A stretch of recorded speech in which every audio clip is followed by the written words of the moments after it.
억 단위로 하락하고 있다는 기사들이 많이 뜨고 있죠. 수도권 외곽 지역에서. 의왕도 최근에 다뤘었고 동탄도 최근에 다뤘었고 또 5억 이상 떨어진 단지가 나왔다. 어느 지역이에요? 청라입니다. 7호선 이어서 2호선 연장이 본격화되고 있다. 교통호재 이야기 나오고 있죠. 처음에는 뭐로 집값을 띄웠느냐? 강남, 마용성. 그 다음이 뭐예요? 비규제, 풍선효과. 근데 비규제, 풍선효과는 규제지역 때문에 약발 떨어지죠. 그러니까 그 다음에 GTX 등 교통호재다. GTX 대신에 이제 7호선이나 2호선 이런 연장으로 되는데 이게 장점이라면 GTX보다 저렴하고 배차 간격이 많을 수밖에 없죠. 단점이라면 머니까 오래 걸리죠. 2호선 연장 된다면 어느 쪽에서 연장이 될 거예요? 요거죠, 요거. 요 라인 타보신 분 2호선이라 그런지 그렇게 빠르진 않습니다. 그리고 몇 개 연장해서 성남까지 가는데 완전 끝이기 때문에 사실상 장점이라면 앉아서 올 수 있죠. 단점이라면 일찍 나와야 되죠. 그리고 청라는 자체적으로 뭐 독립적인 국제도시 뭐 이런 걸로 떠야 되는데 결국은 서울 가까워서 뜬다, 베드타운으로 뜬다라고 하면은 차라리 부천으로 가는 게 낫죠. 서울 접근성이라면 집값도 훨씬 저렴하고. 자, 그런 상황에서 지금 수혜 누리는 곳들 뭐 땅값 급등한다, 뜬다 계속 이러고 있죠. 뜨고 있냐? 13억 눈앞 청라 아파트가 갑자기 5억이 빠졌대요. 강북 아파트 뺨 치던 청라에 무슨 일이? 강북 아파트 뺨을 왜 치고 있냐? 얼마나 뭔데? 그래서 보면은 9억 4천까지. 이게 거래 한 건으로 뜬 게 아니죠. 여기 보시면 가격 띄우기의 정황이 매우 높아 보이죠. 이 정도 가격에서 형성되고 있는데 갑자기 점점점이 올라왔다. 요거는 확실히 가격 띄우기 정황이 커 보이죠. 그러더니 갑자기 뚜두두둑 가더니 지금은 7억 중반까지 떨어졌더라. 요거 12억 4천 하던 거 7억 5천까지 떨어졌죠. 이런 것들 아마 강남에서 일어났다면 또 의혹을 제기했겠죠. 저거는 특수 거래일 것이다. 근데 강남에서 집값 떨어졌을 때 특수 거래일 것이다 라고 해놓고서 막상 특수 거래가 그렇게 나온 경우 뭐 한 두세 건 정도 나왔었나요? 기사로? 그거 밝혀진 거? 그건 끝까지 파내죠. 그런데 반대로도 저렇게 급등한 가격에 대해서 특수 거래를 파헤치는 경우는 없죠. 언제 한번 파헤쳤느냐? 리센치에서 특수 거래 한번 있었죠.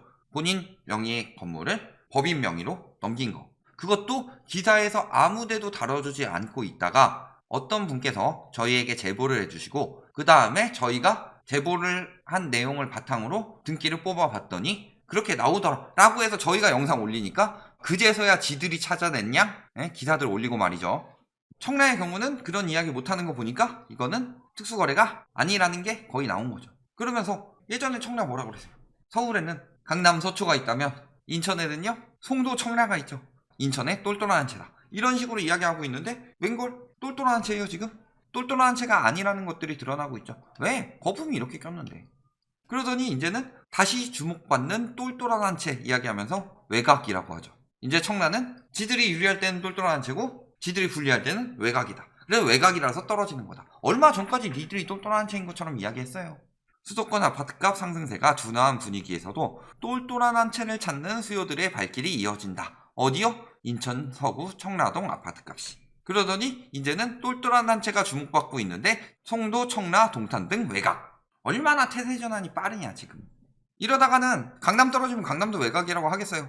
중심 쪽은 이제 용산, 종로 이런 쪽이 중심이죠. 그러니까 이제 강남 떨어지면은 노도강도 북동쪽 외곽이니까 강남도 외곽이라고 하겠죠. 할 거면 끝까지 똑같이 해라. 지금 매매가격 지수는 인천 서구가 전반적으로 하락폭이 가속화되고 있는데 서구에서는 이제 청라가 주요로 나오고 있죠. 청라, 가정지구 이런 쪽이. 그리고 전세가격 지수 역시도 꾸준히 하락하고 있다. 전세가율이 근데 떨어지고 있어요. 여기는 뭐 통계 변동이니까 이렇게 떨어지고 있다는 건데 전세도 떨어지고 있는데 전세가율이 떨어져? 라는 건 무슨 소리예요? 매매가는 더 크게 떨어지고 있는 중이다. 그래서 매매 거래량을 보면요 400건대 찍고 막 이러다가 지금은 50건도 안 나오고 있고 하락 거래 비중은 83%까지 올라왔다. 풍선 효과 지역들이 굉장히 위험하다고 그랬어요. 왜 풍선 효과냐? 눌러서 올라갔다고 하는데 첫 번째는 뭐예요? 비규제였기 때문에 풍선 효과가 됐죠. 두 번째는 중심에서 점점 더 외곽으로 계속 풍선 효과 이야기를 했죠. 무슨 소리예요? 풍선 효과가 들어오기 전에 가격이 안 올랐다. 그 거품 장세에서.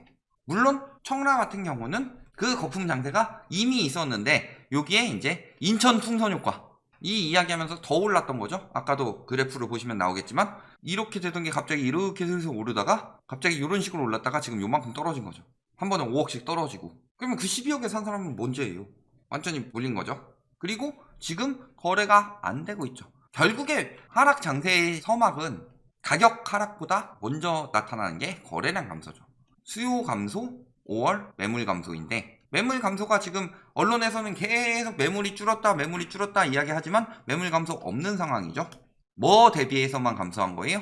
2020년 8월 21일 허위 매물 과태료 부과하고 1개월 유예에서 9월 21일부터 시행됐죠. 이 이후부터는 꾸준히 증가했어요. 서울, 수도권 모두 다. 그런데 항상 이 이전에 허위 매물이 잔뜩 낀 시기랑만 비교하죠. 요즘에 임대차법에 대해서도 임대차법 시행 2년 다 돼가는데 매물이 엄청나게 줄었다 해서 보면은 이거예요.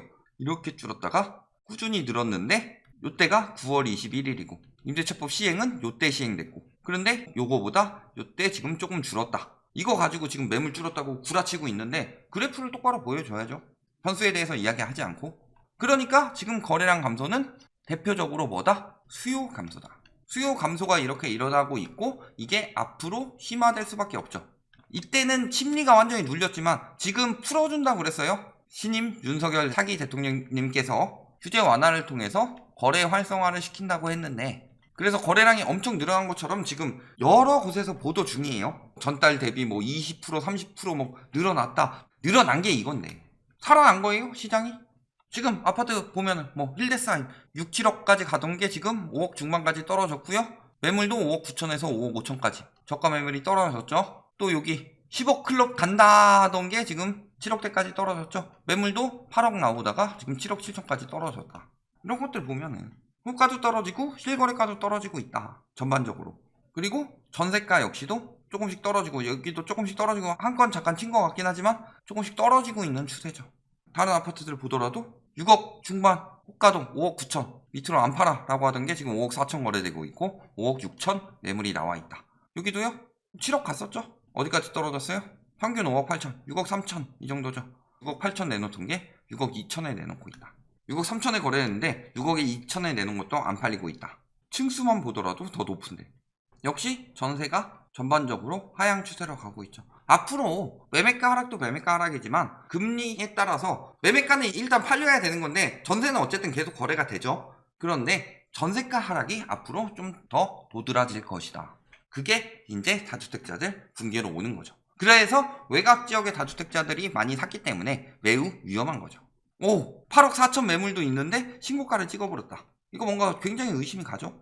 물론 뭐 타입이 특별한 타입이라 그럴 수도 있죠. 그리고 호가 자체도 지금 굉장히 많이 떨어졌다. 요 한 건에 지금 눈이 돌아갈 때가 아니라 그 전에 꾸준히 떨어지고 있었고 전반적으로 대부분의 아파트들이 다 똑같은 추세인데 요거는 특수거래일 가능성이 굉장히 높죠. 여기는 호가는 그대로네요. 가격만 떨어지고 있다. 전세 가격은 역시 꾸준히 하락세를 보이고 있죠. 매물도 꾸준히 증가하고 있습니다. 매물이 줄어서 거래량이 안 될 수도 있어요. 상황에 따라서는 거래량이 줄었는데 예를 들어서 100인분을 파는 떡볶이집이 있었는데 할머니 떡볶이집인데 할머니가 허리가 아프셔서 며칠 입원하느라고 아들이 와서 하고 있었어요. 근데 아들은 뭐 능력이 없어서 50인분밖에 못 만든다. 그래서 50인분으로 줄었어요. 맛은 똑같이 낼 수 있는데 그러면은 팔 수 있는 게 50인분이기 때문에 줄은 거지 찾는 수요가 없다고 할 수는 없죠. 그런데 지금 매물은 늘어나고 있는데 거래량이 줄었다는 건 뭐예요? 파는 사람은 더 많이 갖고 오고 있는데 안 사고 있다는 소리죠. 이제 맛없어 맛집 아니야 하면서 떠나고 있다는 거죠. 전세도요 꾸준히 떨어진다고 하고 있는데 이제 슬슬 다시 늘어날 조짐이 보이고 있죠. 그리고 최근 전세가 하락은 신정부에 대한 기대감이 굉장히 크죠. 첫 번째도 임대차법이고 두 번째도 임대차법인데 임대차법이 뭐 폐지된다느니 하면서 매물 잠금한 거라. 또 한 가지는 뭐예요? 임대차법에 마지막 단추가 하나 남았죠. 전월세 신고제. 요게 시행되기 전이니까 그 전에 빨리 금매 계약을 하든가 아니면은 매물을 숨겨놓고서 몰래 계약하려고 하는 거죠. 지금 입주 물량도 굉장히 많습니다. 공급 부족 때문에 올랐다고 하면은 공급 과잉 때문에 떨어진다고 이제 언론이 잡아줘야 되죠. 공급 과잉 이야기는 할 겁니다. 떨어졌기 때문에. 안 떨어졌으면 그런 얘기 안 했을 텐데 떨어졌기 때문에 이제 공급 과잉으로 떨어진다. 이 이야기 할 거예요.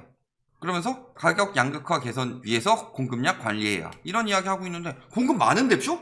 송도, 영종, 청라 국제도시는 4억 6천 여기보다 높다. 똘똘한 한 채다. 그러더니 어느 순간 또 외곽으로 바뀌었는데 청라 권역에 올라가고 있는데 공급량 관리 왜 더해요? 엄청나게 많이 되고 있는데 엄청나게 많이 되고 있는데도 안 떨어지죠. 핵심은 공급이 아니었죠. 그런데 매번 공급 탓하는 이유는 그들이 말하는 공급은 건축량이죠. 건축량이 늘어나면 그만큼 건설사 수익도 늘어나죠. 그런데 여기서도 이제 민간과 공공의 차이점이 나오죠. 민간 재건축, 민간 재개발하는 곳들은 보면은 위치가 좋죠. 왜냐면 여기는 이미 생활권을 만들어놨기 때문에. 공공 같은 경우는 생활권 만들어진 데 웬만하면 지어졌기 때문에 일단은 위치가 외지다. 그 다음에 공급량은 파격적으로 늘리면서 순공급량은 줄일 수 있죠. 근데 공공 같은 경우는 공급량은 파격적으로 늘리게 된다면 이게 다 순공급량이죠. 그러면 무슨 일이 생기느냐? 첫 번째는 위치가 좋기 때문에 분양이 잘 되죠. 완판하기도 좋고 분양가 높이기도 좋다. 민간 택지의 경우. 그리고 또 한 가지는 뭐예요? 공급량은 많은데 순공급량은 적다는 건 무슨 소리예요? 집값 하락 요소가 줄어든다. 그렇기 때문에 민간만 해야 된다고 하고 공공은 안 된다. 이런 식으로 언론 유도를 하는데 실질적으로 집값 잡으려면 다 순공급량으로 들어오는 공공이 좋습니다. 맨날 노태우 때 공급으로 잡았대요.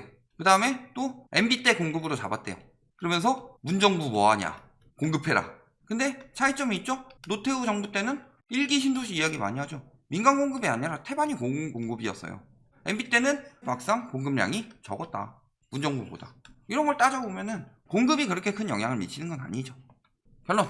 인천의 똘똘한 한 채라고 불리던 청라, 또 10억 클럽 이야기하던 청라, 어느 순간부터 외곽이니까 떨어진다. 완전히 저기 외곽 찌끄레기 취급받고 있죠. 언론들한테. 사실상 가격 그렇게까지 오를 만한 요소들은 거의 없었다. 신축이 많고 교통이 들어온다는 면에서 상승 요소는 있었지만 이렇게까지 오를 정도는 아니었죠. 장기적 우상향 이야기하는데 저희는 장기적 우상향에 반대한 적이 없어요. 근데 지금 이렇게 올랐는데 장기적 우상향은 적당한 가격은 여기인데 이렇게 떨어져서 여기 맞아야지. 내 생애의 장기적 우상향 화폐가치 하락으로 올라가는 만큼 요 가격을 찍을 수가 있느냐. 지금 그러니까 말 그대로 외곽부터 빠지고 있는 거죠. 왜 외곽부터 빠지냐? 실수요들이 들어간 게 아니라 투기 수요들이 들어갔기 때문에 그런 거고, 청라랑 송도 같은 경우는 굉장히 외곽 지역임에도 불구하고 신도시라고 투기 많이 들어갔고 엄청난 프리미엄이 있는 것처럼 띄었지만 지금 한계를 맞이하고 있는 거다. 이게 지금은 뭐 송도, 청라 이런 지역 외곽 쪽부터 먼저 나타나고 있지만 앞으로 거품 낀 전역에서 나타날 것이다. 여기까지 말씀드리겠습니다.